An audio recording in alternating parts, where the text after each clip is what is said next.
가기사는 증시 각도기. 안녕하세요. 증시 각도기 TV 시청자 여러분, 투자자 여러분, 도기마을 여러분, 청취자 여러분 모두 반갑습니다. 11월 30일 11월의 마지막 날, 아주 춥게 시작하는 아침입니다. 영하가 막 7도 8도 막 이렇더라고요. 그래서 생각 없이 옷을 입고 왔다가 목도리도 안 하고 왔다가 깜짝 놀라. 그래서 아우 추워 했는데 모두 감기 조심하시고, 체온 조절에 의해서는 목들을 잘 관리하시면 좋습니다. 제가 운동을 하면서 느꼈는데 추위에서는 목이 중요합니다. 목, 손목, 발목, 여기를 잘 방어를 하시면 몸이 따뜻해질 수 있으니까 건강하게 좀 지내시는 겨울 되시길 소망합니다. 자, 오늘 제목은 뻥쟁이 파월이라고 정했는데요. 오늘 장 한마디. 파월 형 또 겁줄 거야? 근데 경기도 진짜 힘들어질 것 같은데? 이거 다음 점점점점 또 겁줄 거야? 경기는 진짜 힘들어질 것 같은데? 네. 경기는 내년에 미국 시장 진짜 힘들어지죠. 오늘 뭐 도이치방크라든가 어디죠? S&P 글로벌인가요? 거기에서도 미국 내년도에 침체가 올 것이다라는 얘기를 하고 있습니다. 올해 어떤 곳에서는 올해 현재 이제 랠리가 조금 더 가면서 S&P 기준으로 한 4,500선까지도 달릴 수 있지 않느냐라는 전망을 내놓으면서 대신에 내년도에 불경기가 온다 하는데, 이 부분은 저희가 이제 계속해서 누적해서 말씀드렸듯이 지금 장단기 금리가 역전이 나왔습니다. 자, 이거는 다시 한번 기초부터 설명을 드리면, 은행 입장에서 예대 마진이 안 맞기 시작합니다. 즉 예금으로 조달한 비용, 조달한 건 비용이죠. 조달한 비용 대비 대출에서 얻게 되는 수익의 차가 너무 적어요. 그러면 은행 입장에서는 리스크를 감내하고 활동을 하는 건데, 이 리스크에 대한 프리미엄을 받는 것이 은행업이잖아요. 예대 마진차. 근데 이 부분들이 너무나 급격하게 많이 줄었기 때문에 공격적으로 리스크를 테이킹할 가능성이 줄어든다는 것이죠. 자, 그러면 민간은행이 그렇게 된다면 민간에 있는 유동성의 총량은 줄어든다는 것이고, 금융시장, 자본시장에서의 민간에서의 유동성이 준다라는 것은 뭐 금융시장이 좋을 리가 없다라는 것으로 연결이 됩니다. 근데 이건 큰 차원에서 보면 너무 많이 늘려왔던 그동안의 부채를 감소하는 과정들이 되기 때문에 지금의 상황들은 이렇게 보시면 되겠습니다. 전반적인 유동성이 줄어들고 있는 상황이기 때문에 대세 상승장이 올 가능성은 거의 없는 상황처럼 보인다. 그럼에도 불구하고 주가가 너무 많이 빠져서 침체를 이미 기반영을 하고 있기 때문에 실제로 침체가 심화되지 않은 경우 침체를 기반영한 이 부분들은 만회가 되어야 되지 않겠느냐 하는 게 저는 지금의 장세라고 보여지고요. 내년에 실제로 침체가 왔을 때 침체의 정도 폭에 따라서 다시 조정을 세게 할 것인지 말 것인지를 결정하는 흐름이 될 것 같습니다. 한국 시장 입장에서는 미국도 미국입니다만 죄송합니다.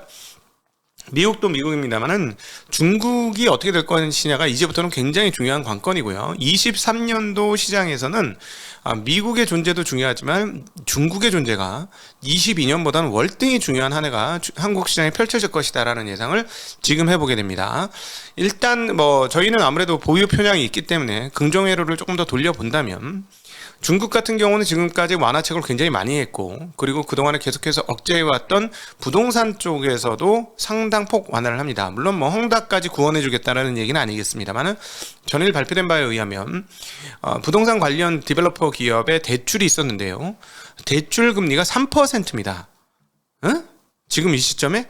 네, 대출 금리가 3%예요. 물론 당국의 지원을 받고 있기 때문에 그렇긴 합니다만 3%면 국채 금리하고도 별반 차이가 없죠. 이는 곧 중국의 대대적인 부동산 지원책이 지금 진행되고 있다라는 것을 증명하는 대목이고요. 셧다운으로 인해서 아무리 완화책을 펼칠지라도 경기가 좋아질 수가 없었던 상황이죠. 그러나 이제 드디어 제로 코로나 정책이 서서히 헤쳐지고 있습니다. 자, 이 부분들이 23년도에 본격적으로 실물 시장에서 반영이 될 터인데요. 자, 이 부분에 따라서 한국 증시도 상당히 큰 영향을 받을 것이다라는 건 당연한 이치입니다. 물론 세계 경제가 블록화되면서 미국과 중국이 패권 전쟁을 가속화하는 과정들 속에 있습니다만, 옛날처럼 여기는 팔고 여기는 안 팔고 하는 상황이 아니죠. 우리가 미국만 팔고 중국은 안 팔아 이럴 수 있는 상황이 아니에요. 중국도 팔고 미국도 팔아야 되는 이런 입장이기 때문에 그 중국의 회복이 일단 그 한국 입장에서는 나쁠 게 없다라고, 특별히 자본시장 입장에서는 상당히 좋은 영향을 미칠 것이다. 그건 우리 어제장에서도 봤잖아요. 중국 시장이 반등하니까 지난 주말은 중국 시장에서 제로 코로나가 강화되고 뭐 시위도 일어나고 말하니까 불안감에 의해서 빠졌었고, 어제는 반대 급부의 일이 딱 벌어진 것이죠. 그래서 이런 흐름들이 23년도에 상당히 본격화될 것이고 12월 달은 아마 그 전조를 우리가 보게 될 것이다라는 생각을 개인적으로는 하고 있습니다. 자, 중국 코로나 정책의 완화에 기대감이 있으면서 아시아 증시가 전일 많이 올랐습니다. 그런데 이게 이렇게 태평양을 건너 미국까지는 제대로 못 갔어요. 예, 미국까지는 못 가고, 미국은 왜냐하면 내일 더 큰 이슈가 있었기 때문이죠. 중국 따위? 이러면서 왜 우리한테는 파월형이 있거든. 파월형 브루킹스에서 연설해.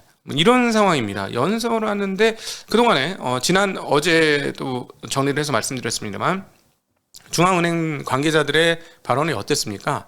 중앙은행 관계자들의 발언이 셌죠. 블러드 총재는 시장이 오해하고 있는 것 같은데, 야 니들 그러다가 간다.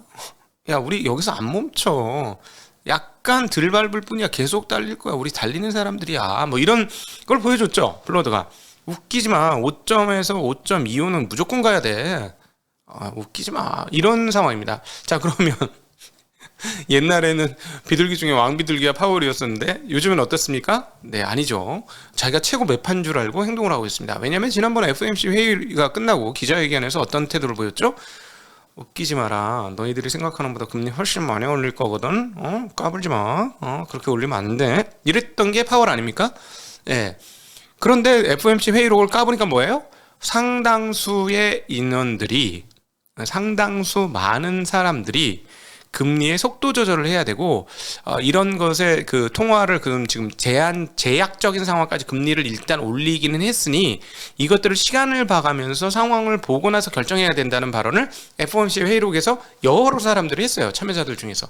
근데 파월은 지난번 그 회의를 끝내고 나서 했던 말을 다 두고 뭐 이런 얘기를 한 것이죠. 자, 그러니까 내일 브룬킹스 연구소에서 파월의 발언은 어떨 것이냐? 강세가 될 것이다 라고 시장이 예상한 겁니다. 시장이 예상을 한 거예요. 그러면서 오늘 시장이 전반적으로 분위기가 좀 싸한 흐름으로 갔는데요. 저는 이 부분들을 채권 시장 동향을 통해서 확인할 수 있습니다. 채권 시장이 최근에 많이 달렸죠. 많이 신나게 채권 시장이 달리면서 아싸 이제 끝났어, 경기 죽었어, 막 이런. 그래서 이제 채권하는 사람들은 대체적으로 어떤 성향들이 있냐면 그 경기가 좀 나빴으면 좋겠어 라고 말은 안 하지만 나쁠 것 같거든. 경기가 곧 죽을 것 같거든. 그래서 금리 내려야 할 것 같거든. 이런 게 좀 있어요. 좀 세상에 대해서 약간 회색빛으로 보시는 그런 성향들이 좀 있더라고. 그거는 이제 우리 변정규 대표님이 중립에 있거든요. 왜냐면 환율하시는 분이잖아요. 환율하시는 분은 거시를 보면서, 근데 이제 그 사실은 가격 변동이 변동이 어떻게 하는지 예측하는 게 중요하고 거기를 대응하는 게 중요한 거지. 뭐 논리가 별로 없잖아요. 올라가고 내려가고의 논리가 별로 없는 거잖아요. 올라가면 좋고 내려가면 나쁘고 이게 없는 거잖아요. 환율은. 그러다 보니까 중립자 입장이에요. 주식은 올라가면 마냥 신나지. 그래서 내일을 항상 즐겁게 보는 거야. 내일은 더 좋아질 거야. 오늘은 이랬지만 내일은 분명히 좋아질 거야. 이게 이제 주식하는 사람들의 특성이고, 채권하는 사람들은 채권의 금리가 내려가려면 어떻게 돼요? 경기가 안 좋아야 금리가 내려가지 않습니까? 즉 금리가 내려가야 채권 가격이 오르는 거잖아요. 그러니까 대체적으로 채권 하시는 분들은 그런 생각을 가지죠. 네. 그래서 그분이 이제 만나보면은 채권 만나면은 좀 재미가 없고 주식쟁이들 만나면 좀 재미가 있대. 항상 희망적이래, 주식쟁이들. 네. 참. 그게 사람들이 어떤 거를 가지고 너의 소유물이 너를 규정한다. 이게 지금 현대사회 아닙니까? 너가 무엇을 가졌느냐, 그것이 곧 너다. 무엇을 가졌느냐, 그것이 너를 규정한다. 이게 현대사회의 특징이 아닌가 하는 생각을 많이 듭니다. 그러니까 옛날에는 소유냐 존재냐라고 얘기했을 때 독일의 그 철학자가 소유냐 존재냐를 얘기하면서 에릭 프롬이 존재적 자가 더 중요하다는 톤으로 확 얘기했던 게 100년 전의 얘기인데, 이제는 누가 뭐래도 존재가 중요하다고 얘기하는 그 사람조차도 소유가 중요한 그런 소유의 시대가 된 것이죠. 그렇죠. 이게 현대사회의 단상이다 이렇게 보여지는데, 자, 채권 시장 가격 상황을 좀 보도록 하겠습니다. 네, 채권 가격이 전체적으로 떨어졌어요. 3.68에서부터 3.75로 뭐 적지 않게 한 7, 8bp가 올랐으니까 네, 그 가격이 떨어진 것이고요. 2년물은 뭐 이제 단기물도 조금 떨어졌는데 뭐 그렇게 큰 폭이 아니고, 그러니까 장기물 쪽에서 또 오늘 조금 더 금리의 그 상승폭이 좀 크게 나왔습니다. 보시면 30년물도 3.72에서 3.80이었고요. 그 다음에 그 5년물도 3.87에서 3.93으로, 그러니까 그 길수록 조금 많이 움직였고, 2년물이나 1년물 같은 경우는 그 많은 3개월만 요번에 금리가 좀 많이 올랐고, 다른 거는 장기물에 비해서 그렇게 많이 움직이지 않았다는 걸 확인할 수 있겠습니다. 자, 이렇게 되면서 장단기 금리 차는 소폭, 그 10년물과 2년물은 소폭 줄어들었고요. 그리고 3개월물과 10년물은 오히려 조금 더 역전이 벌어지면서 62bp까지 벌어지는 상황이고, 2년물과 3개월물이 많이 좁혀들었습니다. 10bp. 최고예요. 근래 들어 가장 금리 차가 적게 벌어지는 2년물과 3개월물. 자, 그래서 계속 말씀드리지만 이 상황들이 계속되면 모두 말씀드렸듯이 은행들은 대출할 수 있는 그 룸이 적어진다, 마진이 줄어든다. 그렇기 때문에 은행의 적극적인 대출이 줄어들 것이다. 이 기조가 내년도에 이루어질 것이고, 전반적인 유동성은 감소하는 상황으로 내년에 갈 것이기 때문에 내년에는 피벗이 보이지 않는 한 경기는 침체를 한번 어떤 식으로든지 맛을 봐야 된다. 미국 경기 기준입니다. 그렇게 될 것으로 예상을 합니다. 자, 코로나 완화 기대감이 상당히 있었는데 그 기대감이 중국에서 나왔던 얘기를만 봐서는 별거 없었어요. 자, 뭐라고 얘기를 했냐면, 지역별 과잉 봉쇄, PCR 결과 문제 등 부작용이 크니 그것을 해소해야 된다. 고령층 접종률을 가속화하기 위해서 노력해야 한다라는 얘기를 하면서 여전히 정밀 방역은 해야 한다라는 톤으로 다 얘기했습니다. 대신에 부작용이 지금 너무 정밀 방역과 관련해서 많으니 부작용은 좀 풀자라는 얘기를 했으니,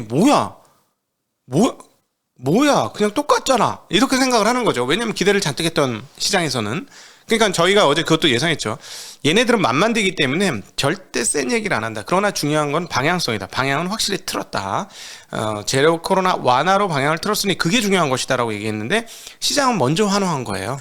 그래서 그거를 오늘 아마 중국 시장 일부 뱉어낼 수도 있고, 아니면 그걸 아주 그동안 너무 죽었었기 때문에 이제 끝났어 하고 우리가 그 금리 끝단을 보고 환호했던 것처럼 중국 시장도 제로 코로나 아직 풀리려면 아주 몇 개월이나 이상 더 걸릴 텐데, 그럼에도 불구하고 환호할 수도 있다는 점은 동시에 같이 생각하셔야 되는 대목이 아닌가 싶습니다.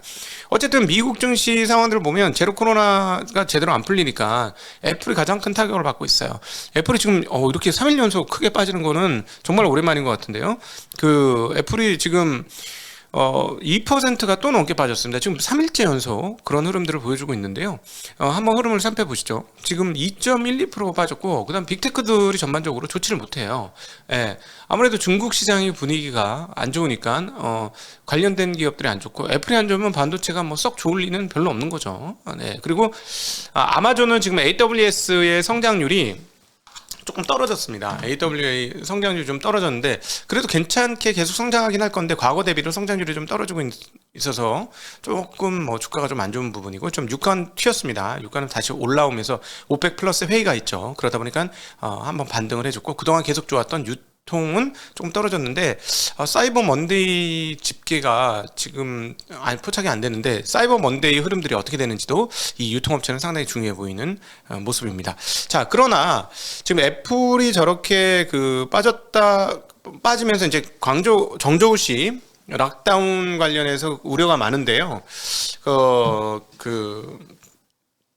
지금 정저우시 락다운 관련해서 얘기가 좀 나오고 있는데, 방역 당국은 최근 5일간 방역이 효과적이었다며 당초 예정대로 29일, 24시부터 일부 고위험 지역을 제외하고는 도시 전면 봉쇄를 해제하겠다라고 얘기했습니다.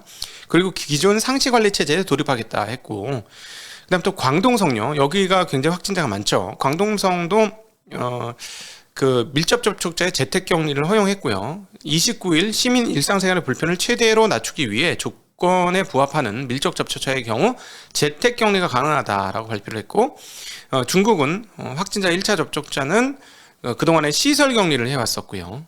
3, 4월 상하이시에서는 시설 포화 문제가 아니라면 계속해서 시설 격리를 했는데 이제는 재택 격리를 했다는 거죠. 이것도 굉장히 완화된 거죠. 그렇죠? 완화되고 있다라는 겁니다. 그래서 앞으로 중국에서 이제 중요한 포인트가 되는 거는 제가 판단할 때는 리커창 지수라고 했던 것들이 어떻게 나오는지 잘 보셔야 될 것 같습니다. 철도 물동량, 전력 사용량, 은행 대출액 이것들을 보셔야 되는데 은행 대출은 지금 지준율을 계속 인하했으니까 암만 해도 올라가겠죠? 네, 올라가는 게 정상일 것 같습니다. 그래서 중국은 앞으로 좀 확실히 좀 풀리는 방향으로 가고 지금 이것도 보면 시설 격리에서 재택 격리로 이렇게 바뀌면서 한 단계씩 풀어갑니다. 근데 중국은 워낙 큰 나라라서 제가 당국자라도 한꺼번에 확 끝! 내일부터 끝! 자 안녕 끝이에요. 자 이제 마스크도 쓰지 마세요. 이렇게 하기가 그럼 너무 충격이 클 것 같아요. 근데 그렇다고 해도 전해지는데 또 시간이 상당히 많이 걸릴 것 같고 지방 정부들은 그 중앙 정부의 또 눈치를 보고 근데 중앙정부의 지침이 이렇게 나왔으니까 처음에는 미적미적하던 지방정부가 빠르게 변화하면서 될 가능성이 높다라는 게 김경환 애널의 얘기고 저도 거기에 동의하는 바입니다. 네. 자, 중앙은행 관계자 발언 오늘 특별한 것이 없었고 지표 중에 컨퍼런스 보드의 소비자 신뢰 지수 발표가 있었습니다. 11월치가 나왔는데요. 100.2가 나왔습니다. 이전에 102.2로 7월 이후 가장 낮은 수준의 컨퍼런스 보드의 소비자 신뢰 지수를 발표를 했고요. 텍사스 서비스 분야 전망 11월치가 나왔는데 마이너스 11, 이전은 마이너스 13.6, 달러스는 서비스 매출이 11월치가 5.5가 나왔는데 이전은 8.5였고요. 레드북 소매 판매 지수 전년비가 10.4% 증가했습니다. 이전에는 7.5%였고요. 자, 이제 주택가격 나왔습니다. 케이스셀러 20대 도시 주택가격지수 전년비가 나왔는데 9월 달치예요. 자, 이때부터 빠져야 되는 거예요. 그리고 11월 달쯤 되면 더 빠져야 되지 않을까 하는 생각이 드는데 전년 대비 10.4% 올랐습니다. 근데 이전의 조사에는 얼마가 올랐었냐면 13.1% 올랐어요. 그러니까 전월비로 따져보면 1.5%가 떨어진 것으로 나오고요. 이전 달에도 전월 대비 1.6% 떨어졌으니까 계속해서 떨어지고 있는 것이죠. 10월 되면 아마 더 강화될 겁니다. 아마 10월에는 주식시장도 많이 빠졌기 때문에 10월 달은 상당히 낙폭이 지금보다 적지 않지 않을까 하는 생각을 가지게 되고요.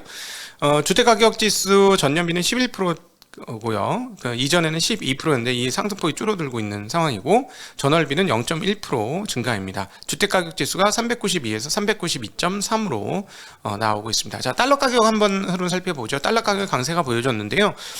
오늘 환율에서의 변동에서의 재미난 부분은 달러 강세, 유로화 약세였습니다. 이게 나타났음에도 불구하고 아시아 통화가 모두 강세였다는 것이죠. 달러 강세가 나타났는데 아시아 통화가 모두 강세였다는 거. 이게 가장 큰 차이인데요. 자, 어제 달러는 106.68에서 106.82로, 그다음에 유로 달러는 1.034에서 1.032로 떨어졌고요. 달러에는 138.89에서 6구로 환율 떨어졌으니까 강세. 원화는 뭐 거의 20원 가까이 아주 큰 폭의 강세를 나타내면서 1324원. 위안화도 7.24에서 0.1이나 강세를 보여주면서 7.145로 상당히 큰 폭의 환율 강세가 나타났습니다. 자, 그래서 위안화의 흐름들이 계속해서 강세가 나타난다면 제로 코로나 봉쇄가 계속 지속될 것이라고 세상에서 생각하고 있다. 이렇게 정리해서 생각해보면 틀리지 않을 것 같습니다. 자, 내일에 있을 파월에 대한 염려가 상당히 있습니다만 파월의 말을 시장이 얼마나 받아들일지 모르겠어요. 그러나 지난번 수준 FOMC 회의 끝나고 했었던 기자회견 수준의 강도라면 시장 큰 충격을 안 받을 것이고요. 시장이 충격을 받으려면 그때보다 더 세게 발언을 해야 됩니다. 아니 5.25 아니야 5.5야 뭐 이런 식으로 얘기하면 시장이 상당히 큰 충격을 받을 것이고요. 지난 기자회견 정도 수준이라면 아마 큰 충격까지는 받지 않을 것으로 예상할 수 있을 것 같습니다. 네, 오늘도 긴 시간 함께 해주셔서 그리고 들어주시고 함께 해주신 모든 분들께 깊은 감사의 말씀드립니다. 이제 질의응답으로 넘어가도록 하겠습니다. 감사합니다. 안녕.